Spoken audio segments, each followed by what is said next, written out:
Hi everyone, this is Veronica. आज हमारा topic है डिस्कशन का कि आखिरकार रशिया इतनी नफ़रत क्यों करता है नाटो से। अब आपने देखा ही है किस तरह से रशिया ने अटैक कर दिया है यूक्रेन पे, सभी न्यूज़ चैनल्स यही कवर कर रहे हैं। हम थोड़ा एग्ज़ाम पॉइंट ऑफ व्यू से देखेंगे कि रशिया आखिर नाटो क्या है और रशिया क्यों उससे इतनी नफ़रत करता है, क्योंकि this is one of the reason behind this conflict. अगर आपकी कोई भी क्वेरी हो आप मुझसे कनेक्ट कर सकते हैं सोशल मीडिया पे, because I feel together we can make a huge difference. चाहे फेसबुक, इंस्टाग्राम या टेलीग्राम पे। पीडीएफ जो है वो आपको सिर्फ और सिर्फ मेरे टेलीग्राम चैनल पे ही मिलेगी। अब जैसे हम सुबह से न्यूज़ देख रहे हैं, रशिया ने वॉर जो है वो यूक्रेन पे डिक्लेयर कर दी है, जिसको वो मिलिट्री ऑपरेशन बोल रहे हैं। अपने जो ट्रूप्स हैं वो भेज दिए हैं उन्होंने ईस्टर्न यूक्रेन में। वहाँ पे दो जगह हैं, डोनेसिक और लुहानसिक। उनको इंडिपेंडेंट इन्होंने रिकॉग्नाइज किया है और वहाँ पे अपने ट्रूप्स भेज दिए हैं। नाटो का फुल फॉर्म क्या है? North Atlantic Treaty Organization. तो याद रखिए, नाटो का फुल फॉर्म इज इम्पॉर्टेंट।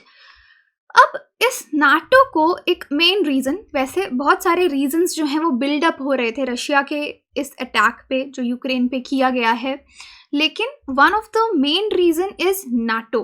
तो नाटो एक मेन रीज़न निकल के सामने आ रहा है। अब देखिए, नाटो की शुरुआत होती है 1949 में, और अब प्रॉब्लम कब खड़ी हुई? जब यूक्रेन, क्योंकि ये चीज़ आपको पता चल गई कि Russia totally hates NATO, okay. और यूक्रेन अब यहाँ पे बोल रहा है कि वो नाटो का पार्ट बनना चाहता है, जिसके खिलाफ सख्त खिलाफ है रशिया।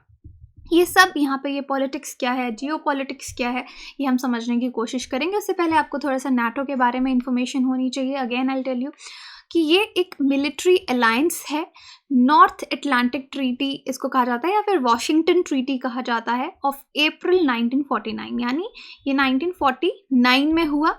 कौन कौन से देश इसमें इन्वॉल्व है नाटो में? शुरुआत इसकी यूनाइटेड स्टेट्स से हुई, कनाडा हो गया, और बाकी यूरोपियन एलाइज हो गए, वेस्टर्न यूरोपियन नेशंस इसमें आते हैं, जो कलेक्टिव सिक्योरिटी एक दूसरे को प्रोवाइड करते हैं। और ये नाटो किसके खिलाफ कलेक्टिव सिक्योरिटी प्रोवाइड करने की बात जब बना था, किसके खिलाफ इसने कलेक्टिव सिक्योरिटी की बात की थी? Soviet union.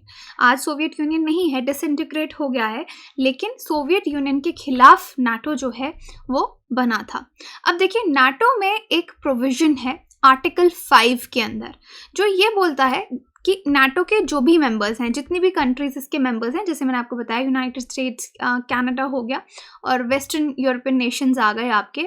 अगर इसमें ये आर्टिकल 5 इज़ वेरी इंपॉर्टेंट कि एक मेंबर, इन जो टोटल आज 30 मेंबर्स हैं नाटो के, इनमें से किसी एक पे भी अटैक होता है यूरोप में या नॉर्थ अमेरिका में, तो उसको माना जाएगा कि सभी मेंबर्स पे अटैक हुआ है, वो उसका कलेक्टिव रिस्पॉन्स देंगे।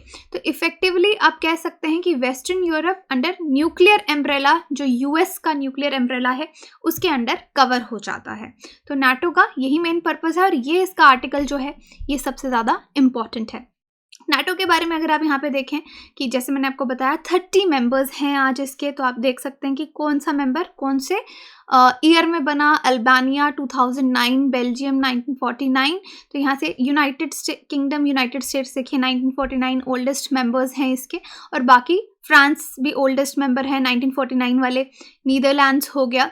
तो यहाँ पे आप देख सकते हैं कि नाटो के कितने मेंबर्स हैं। आगे मैं आपको बताती हूँ, बाय ईयर भी बताऊँगी। अब देखिए, नाटो अगर शुरू हो रहा है यूनाइटेड स्टेट्स से, जैसे हमारा टॉपिक है कि रशिया क्यों अगेंस्ट है नाटो के, तो आपको मालूम होना चाहिए कि आज का नहीं है ये कन्फ्लिक्ट काफ़ी समय पहले शुरू हो गया था। वर्ल्ड वॉर 2 के बाद आप ये मान सकते हैं, जब नाटो का फॉर्मेशन हुआ। यूएस जो है ये आ गया आपका वेस्ट देश आ गया। अब हम एक तरफ से देख रहे हैं कि नाटो धीरे धीरे ईस्ट की तरफ एक्सपैंड करता जा रहा है, और नाटो का एक पर्पस था मेन, एक तो इसको सोवियत यूनियन के अगेंस्ट बनाया गया था, दूसरा कम्युनिस्ट पावर्स के अगेंस्ट, ओके। तो अब धीरे धीरे नाटो ईस्ट की तरफ एक्सपैंड कर रहा है, जो कि रशिया को बिल्कुल पसंद नहीं आ रहा, क्योंकि यूरोपियन कंट्रीज धीरे धीरे इसकी मेंबरशिप लिए जा रहे हैं। 1949 में नाटो के मेंबर्स कौन थे, यहाँ पे आप देख सकते हैं कौन कौन से देश थे। Belgium, Denmark, France, Iceland, Italy, Canada, Luxembourg, Netherlands, Norway, Portugal, United Kingdom, United States, right. 1952 और 1990 के बीच में इन देशों ने नाटो को ज्वाइन किया। 1999 में नेक्स्ट 3 देश और ऐड हुए। 2004 और 2009 के बीच में अगेन यू कैन सी कि बहुत सारे देश नाटो का मेंबर बने, और 2020 और इसमें ये देखिए अभी, लेकिन कुछ देश ऐसे हैं जो करंट एस्पायर कर रहे हैं, अभी भी ज्वाइन करना चाहते हैं, जैसे यूक्रेन ज्वाइन करना चाहता है नाटो को, जिसकी वजह से रशिया को मेन प्रॉब्लम हुई है। तो यहाँ पे ये आप देख सकते हैं कि इस तरीके से ये वेस्टर्न कंट्रीज हैं, और ईस्ट की तरफ हम दिखा रहे हैं कि एक्सपेंशन नाटो की हो रही है।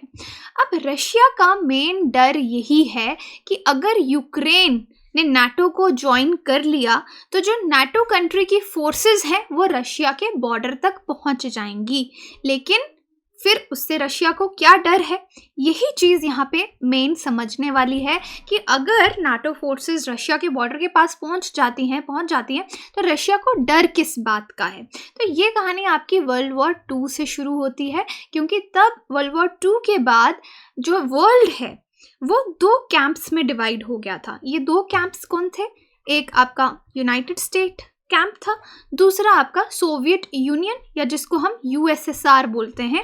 तो 2 सुपर पावर्स जो हैं ये डिवाइड हो गई, वर्ल्ड 2 कैंप्स में बंट गया।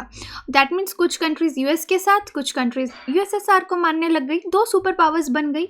लेकिन यहाँ पे चेंज कब आई, 25 दिसंबर 1991 में, जब यूएसएसआर के कई हिस्से हो गए, ये डिसइंटीग्रेट हो गया, 15 नए देश बन गए, जैसे Armenia, Azerbaijan, Belarus, Estonia, Georgia, Kazakhstan, Kyrgyzstan, Latvia, Lithuania, Moldova, Russia, Tajikistan, Turkmenistan, Ukraine, Uzbekistan.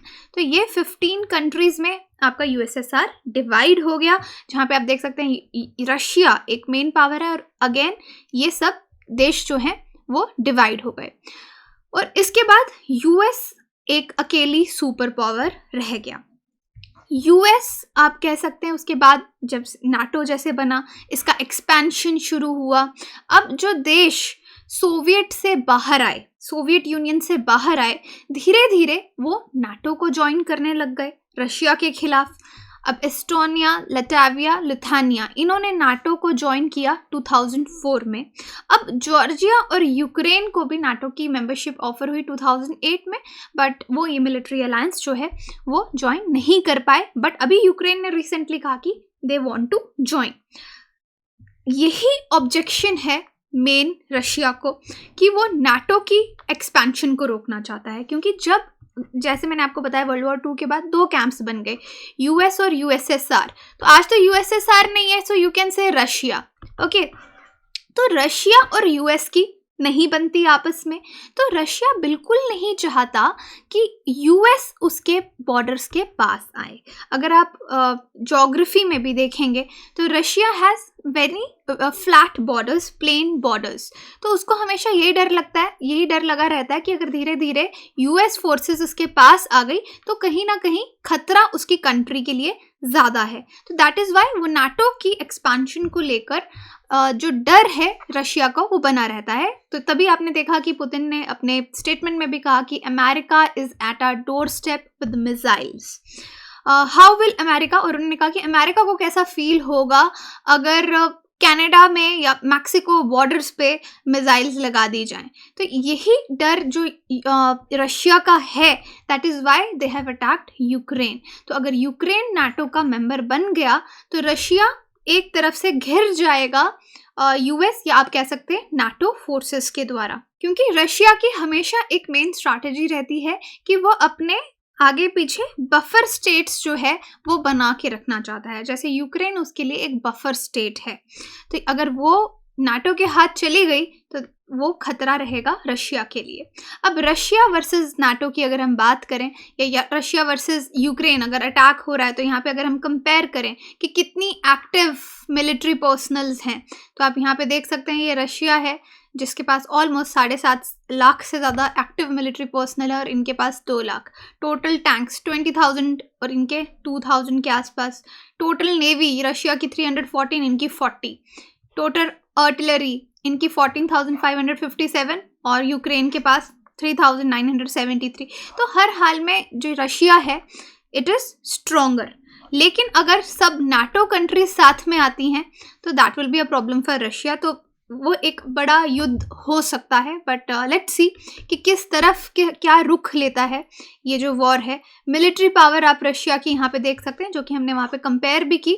यहाँ पे आप अलग से देख सकते हैं कि कितनी सबमरीन्स हैं रशिया के पास, एयरक्राफ्ट्स कितने हैं, टैंक्स कितने हैं, तो काफ़ी अच्छी पावर इनके पास है। तो आखिरकार रशिया चाहता क्या है? तो बेसिकली नाटो की ही सारी प्रॉब्लम है। जैसे मैंने आपको बताया कि नाटो क्यों बनाया गया, नाटो का क्या पर्पस था और नाटो में कौन कौन से देश आते हैं। तो that means Russia hates NATO. Russia यही चाहता है कि नाटो अपनी एक्सपेंशन बंद करे ईस्ट यूरोप की तरफ यानी रशिया की तरफ आना, नाटो जो उसका एक्सपेंशन है उसको बंद कर दिया जाए। वो यही गारंटी नाटो से चाहता है कि यूक्रेन को उसकी मेंबरशिप ना दी जाए, क्योंकि वो यूक्रेन को as a buffer state use करना चाहते हैं। और plus he wants NATO to retreat to pre 1997 status. उनका मानना है कि 1997 तक जो देश नाटो के पार्ट थे वही पार्ट रहे जिन कंट्रीज़ को नई मेंबरशिप मिली है, क्योंकि जिन देशों को नई मेंबरशिप मिली है वो आपके ईस्टर्न यूरोप के देश हैं। तो उनसे वो मेंबरशिप वापस ले ली जाए और जो ये वेपन्स यूएस सप्लाई कर रहा है रशिया के नेबरहुड में उसको स्टॉप किया जाए। So this is what Russia wants. अब देखिए, जब नाटो यूएस ने जब बनाया गया था तो उसके रिस्पॉन्स में उस टाइम सोवियत यूनियन ने क्या किया था, एक पैक्ट साइन किया था, वार्सो पैक्ट ये लेके आए थे। और ऑलमोस्ट 14 कंट्रीज थी जो कि वार्सो पैक्ट का मेंबर थी, जिन्होंने नाटो के रिस्पॉन्स में वार्सो पैक्ट बनाया गया था 1955 में। तो इनका मेन ऑब्जेक्टिव था कि मिलिट्री प्रोटेक्शन हम भी देंगे नाटो की तरह ही। नाटो में जैसे यूएस, कनाडा, आपके यूरोपियन कंट्रीज आ गए, यूरोपियन अलाइज आ गए, उसके रिस्पॉन्स में इन्होंने वार्सो पैक्ट बनाया। वो कंट्रीज आई कि हम नाटो के खिलाफ। तो आप समझ रहे हैं, नाटो वर्सेस वार्सो पैक्ट वाली कंट्रीज हो गई। लेकिन यूएसएसआर की डिसइंटीग्रेशन के बाद ये ट्रीटी का कुछ ज़्यादा मतलब नहीं रह गया, क्योंकि इसी में से कुछ देश जो हैं उन्होंने नाटो भी ज्वाइन कर लिया। अब देखिए, यूक्रेन आखिरकार क्यों ज्वाइन करना चाहता है नाटो को। 1917 से पहले की अगर हम बात करें तो रशिया और यूक्रेन जो थे ये रशियन एम्पायर के पार्ट थे। फिर रशियन एम्पायर आपका टूट गया रशियन रेवोल्यूशन के बाद और यूक्रेन ने खुद को इंडिपेंडेंट घोषित कर दिया। लेकिन बाद में उसने सोवियत यूनियन कुछ सालों के बाद ज्वाइन की। तो आप यहाँ पे एक तो ये समझ सकते हैं कि ये this is your Russia, okay. और यहाँ पे यूक्रेन है।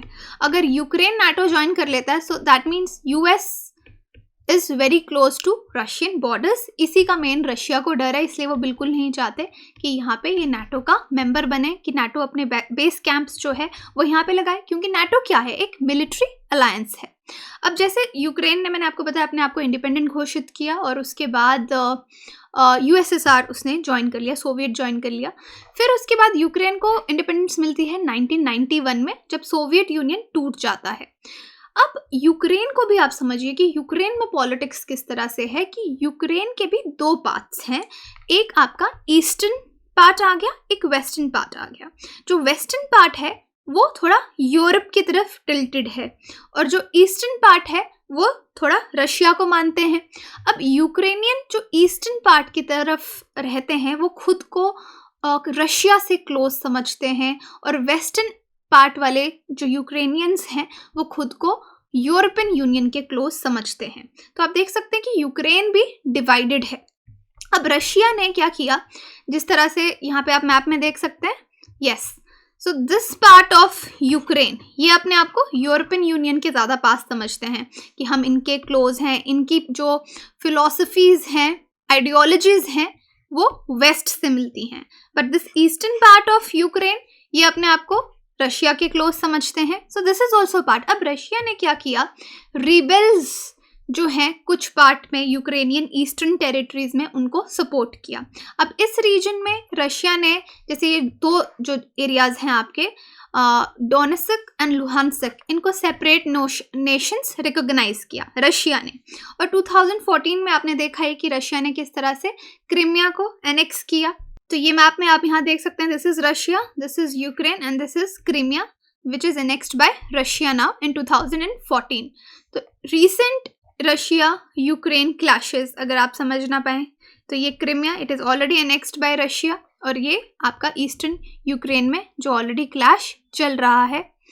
अब इसके बाद कन्फ्लिक्ट अगर आप फिर से यहाँ पे देखें, अगेन सेम मैप में हम इन दो टेरिटरीज की बात कर रहे हैं, डोनेत्स्क एंड लुहानस्क, जिसको रशिया इंडिपेंडेंट नेशन की तरह रिकग्नाइज करके बैठा है। तो अब प्रेजेंट सिचुएशन क्या है कि यूक्रेनियन मिलिट्री जो है अगर उसको रशिया से कंपेयर करें बहुत कम है। रशिया में 8.5 लाख एक्टिव ट्रूप्स, शायद इससे भी ज़्यादा, और यूक्रेन में अराउंड 2 लाख एक्टिव सोल्जर्स हैं। रशिया का डिफेंस बजट 10 गुना यूक्रेन के डिफेंस बजट से ज़्यादा है। इन सर्कमस्टांसेस के अंदर यूक्रेन को मिलिट्री ऑर्गेनाइजेशन की ज़रूरत है जो कि उसकी प्रोटेक्शन गारंटी कर सके, और नाटो के सिवाय यूक्रेन को कोई भी प्रोटेक्शन नहीं दे सकता इस केस में। बट नाटो लेट्स सी कितना इन्वॉल्व होगी इस कन्फ्लिक्ट में। यहाँ पे इस मैप में आप रशियन मिलिट्री पोजीशंस यूक्रेन के पास देख सकते हैं।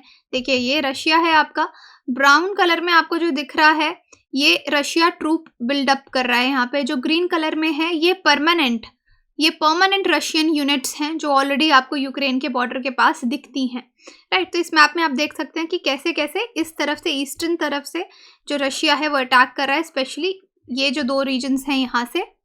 और ये सैटेलाइट इमेजेस हैं जहाँ पे आप देख सकते हैं बहुत सारी व्हीकल्स जो हैं इन्वेजन के लिए तैयार हैं।